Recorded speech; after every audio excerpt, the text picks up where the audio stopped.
Hey everybody, what's up and welcome back to today's video guys. And today guys, I'm going to be showing you how to connect a domain to your Ecwid store. This is a very simple thing to do, so make sure to watch this quick and easy video till the very end and follow my steps correctly so you can make sure this works the same for you and you can do this yourself.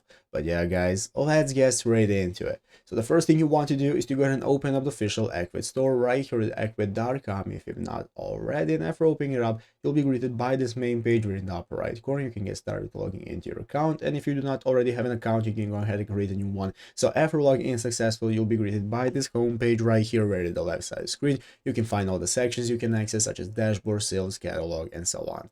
So let's go ahead and take a look at how we can get started with adding a domain to our store. It's very easy to do. So what we want to do is look right here at the left side of the screen. You want to find the settings option. By clicking on settings, it's going to open up this new drop down menu with multiple options for settings, and you want to open up the general settings. After opening up general settings guys, you can see the first option that you have to edit is your store name and web address, and this is where we want to enter in our domain. So we have the option to manage our store's web address, which is our URL. The domain we want to use, you can see you can either use an instant site and use a customizable domain name, or you can set up your store from somewhere else. But guys, from this page you can set it up, so you can even use your own web address. Any domain that you have, you can click the option right here to upgrade to a plan that supports web addresses, and after doing so guys, you can go ahead and upgrade and get started setting up your domain. But it's easy as that, and you'll find all the steps right here. So I hope this video was helpful. If it was, make sure to leave a like, subscribe to the channel. So guys, thanks for watching, take care, and bye.